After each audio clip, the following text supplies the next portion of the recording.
অনুভূতির চেয়ে জরুরি হচ্ছে যে উনি যে বিষয়টি সামনে রেখে আসছেন, যে তারুণ্য স্টার্টআপ এবং সম্ভাবনার বাংলাদেশ শীর্ষক আজকের যে কর্মসূচি, সেখানে উনি প্রধান অতিথি থাকবেন।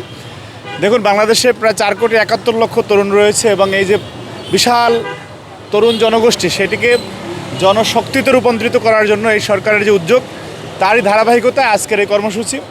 দেখুন, যে আমাদের একদম যে গতানুগতিক শিক্ষা, যে ম্যাট্রিক, ইন্টার, অনার্স, মাস্টার্স করা এবং সবাই চাকরির দিকে যে ধাবিত হওয়া, যার কারণে দেশে একটি বড় সংখ্যক বেকার জনগোষ্ঠী তৈরি হচ্ছে।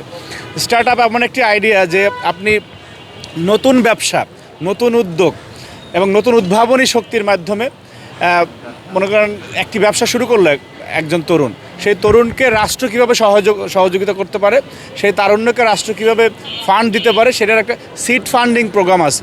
মানে সিড যেমন অর্থ হলো বীজ, এবং সেই একটা বীজ থেকে একটি চারা থেকে গাছে সম্প্রসারিত হওয়ার যে প্রক্রিয়া, সেরকম একটি স্টার্টআপ পদ্ধতি বা উদ্ভাবনী পদ্ধতি যদি কোনো তরুণ করেন বা তারুণ্য শক্তির কেউ করে, তাকে রাষ্ট্র সহায়তা করবে এবং যে প্রত্যেকে যে স্বাবলম্বী হওয়ার যে প্রক্রিয়া, এবং প্রত্যেকের জায়গা থেকে, যে এখন পৃথিবী চলে আইডিয়ার উপরে, কেউ ভালো আইডিয়া জেনারেট করে তারপরে তার মাধ্যমে আপনি নিজে এস্টাবলিশ হওয়া, এবং নিজে যখন এস্টাবলিশ হবে দেশ উপকৃত হবে।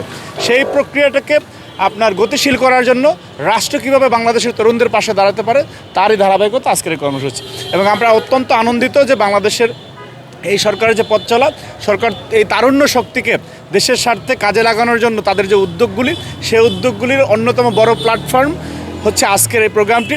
এবং আমরা বিশ্বাস রাখতে চাই তারেক রহমান যে উদ্যোগ গ্রহণ করেছেন, সেটি সফল করার জন্য জাতীয়তাবাদী ছাত্রদল তার মেধা, মনন এবং সৃজনশীলতার সর্বোচ্চটুকু দিয়ে পাশে থাকবে সরকার।